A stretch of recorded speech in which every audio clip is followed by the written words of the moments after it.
Trust the process, Sean Payton defiantly says as he wins his game of chicken. His risky gamble pays off, and the Denver Broncos land the guy they wanted all along. We have another Denver Broncos player predict a Super Bowl in the near future, and I respond personally to a criticism of myself and this show and my integrity. We're diving into all that and more in this video. If you're new to the channel, it helps me and the YouTube algorithm out a ton if you would like and subscribe. So from the start of this offseason, it has been tumultuous when it comes to who's going to be coaching our special teams unit.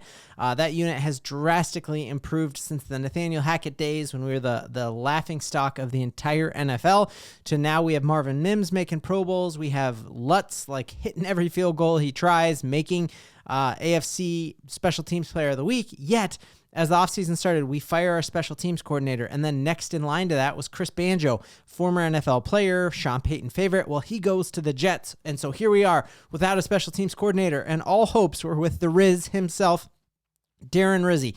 We had hoped tremendously, oh man, don't let him get the Saints job. He did not get the Saints job, and everything fell perfectly in line. We were not left without a date to the homecoming dance. We probably got the best special teams coordinator available, in my opinion. We're going to break down some statistics that prove that that's the case.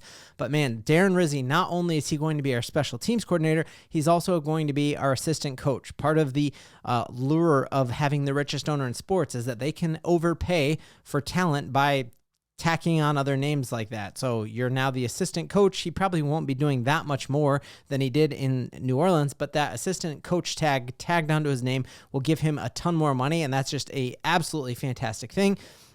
Seeing that, you know, he was a beloved face in that New Orleans locker room.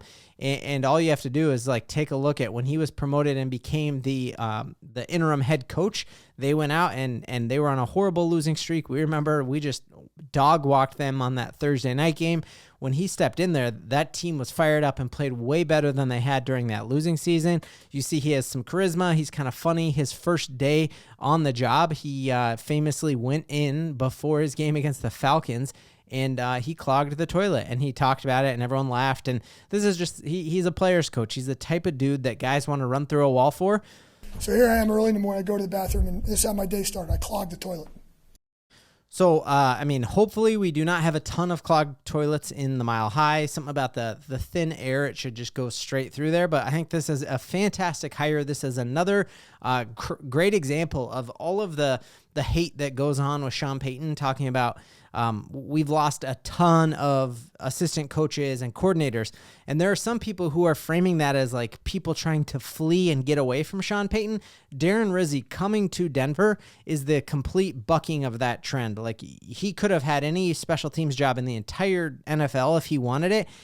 He was interviewing for head coaching jobs. He is a loved face in that locker room, by the players, by the coaches, by the front office. He could have gone anywhere. The fact that he comes and hitches his wagon to Sean Payton, that pipeline, if Sean Payton was not universally beloved by everyone he works with, you would not have now 18 people flee from New Orleans and come want to hitch their wagon to Sean Payton. That is a great narrative. So taking a look at how he is as a special teams coordinator, his ability to not only like motivate guys, but his ability to scheme them up is unreal. And I'm just crazy excited to have him. We went from being worried about that coordinator position to now you can solidly say we upgraded that position. So if you look this year, they were the second best special teams unit in the entire NFL. We were the 7th. And so you're just imagining us rising in that occasion because now you have an all-pro returner in Marvin Mims. You have a great kicker in Will Lutz. And I think special teams is one of those parts on your team where it really shows the depth. So New Orleans was able to be the second best special teams unit in the NFL, even though they did not have a ton of talent. Like the cupboards were bare in New Orleans, partially because of how all the contracts were structured. And so you really saw that he got that team to overperform. So imagine now when he comes in with a better front office here in Denver, a better organization, a better run organization with Sean Payton at the helm, I think you're going to see him take us, skyrocket that up. It's hard to improve from 7. We only got 6 spots we can climb. We will climb under Darren Rizzy because I think he has more talent, and he has Sean Payton in this front office with George Payton, who will go and load him up with the talent that he wants. And so he wasn't just good this year with a bare cupboard. He also has been good his entire time in the league. Great tweet here by Andrew Mason, who says that in the 12 seasons since Pro Football Focus has kept their records, this Darren Rizzy has had top 10 units in 8 of those 10 seasons. And so that's incredible. And then 4 of the times he had the top 5 unit in the group. And so you could just imagine that we have a better front office. We're going to surround him with more talent. The Denver Broncos special teams unit will go from being the laughing stock just a couple years ago to being a top 5 unit in the game. And that's incredible. We're seeing tons of former players come out and just endorse him, including Chris Harris Jr., who came out and just talked about how smart he was and told an example of one time they kept Chris Harris Jr. out on the field because Rizzy saw the way they were lined up and thought it was going to be a fake punt. So he's able to just identify that. That's hard to do, right? Like identifying fake punt, it's a surprise play. And Darren Rizzy saw it and kept Chris Harris Jr. out there, and then Chris Harris Jr. made the stop. So he basically said, hey, this guy is not only brilliant, he's also passionate. So could not be more excited about that. So you are looking at us having just a loaded cupboard now with incredible amounts of talent. And we see on here that Bill Belichick put out who his all-pro team would be if he got to pick his best players at every single position. And it's incredible to me to see the entire NFL and see how many of the Denver Broncos we have all over this list, starting with he has us have the best interior defensive line, having Zach Allen right here. He thinks we have the best corner in football with Patrick Surtain. He thinks we have the best returner in football right here with Marvin Mims. Where else? We're on here several times. I think we also, he also has us have the best right guard in football with Quinn Meinerz. You could probably say, I think the way Garrett Bowles has been playing, he's been one of the best left tackles. So we now have the coaching staff and the talent to just drastically overperform and get even better next year. And that is why I think you see the likes of John Franklin Myers, who was one of the first people last year to dub the young and hungry moniker on this team, come out and say, I won a Super Bowl championship and that ticker tape parade, and it's coming, and the prayer hand emoji.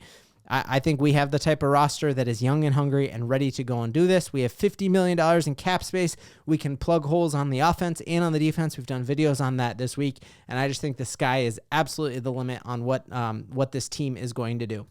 Now, speaking of that, I have talked a lot about how there are a ton of different wide receivers that the Denver Broncos could go out and get, and I've talked about Cooper Kupp, Deebo Samuel, I've talked about Godwin, and I've talked about Devontae Adams. I've even talked about could we end up with T. Higgins and Mike Carmelini. Absolutely love him. Okay, but he made this little video on Twitter. Incredible. Go and look it. Follow him on Twitter. I'm actually on his debate show. We're recording tonight. I'll make sure I post it on here.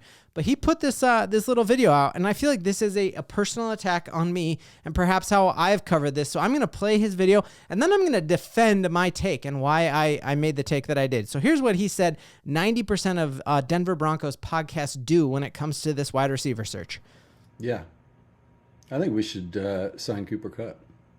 Oh, yeah, 100%. Totally agree. Yeah, but I don't know. Maybe Deebo would be better. Oh, yeah, Deebo would definitely be better. No on Cooper Kupp. 100%. 1,000% I agree. Kupp would be cheaper, though. I'm 100% in on Kupp. Okay, so here's the deal, Mike Carmelini. I could totally see how perhaps my coverage of these 4 different wide receiver options coming to Denver could be perceived as that. But what I'm saying is I 1,000% have my trust behind Sean Payton, and any of those names that he thinks makes the Denver Broncos better gets me as excited as possible. Like I want to run through that wall. If you told me that Sean Payton was 100% sure that it's Cooper Kupp, I'm jumping through that wall. If he thinks that it's Devontae Adams even, I'd be excited. I trust Sean Payton, and he has made moves that when I looked at them during the season or like before the season, before he made that move, I was like, I wouldn't do that. But Sean Payton is brilliant and way smarter than me. And so, yes, I am 100% behind whoever Sean Payton wants to bring in those doors to help Bo Nix get better. I think if I were to put my foot down and say who I want it to be, I kind of want it to be Godwin. So that is going to be my foot down. I want it to be Godwin, but at the end of the day, whoever Sean Payton thinks makes this team better is who I want. Let me know in the comments, which of those receivers do you want? And Broncos country, we've got a ton to Bo-LIEVE in. I went for the bank. Come on!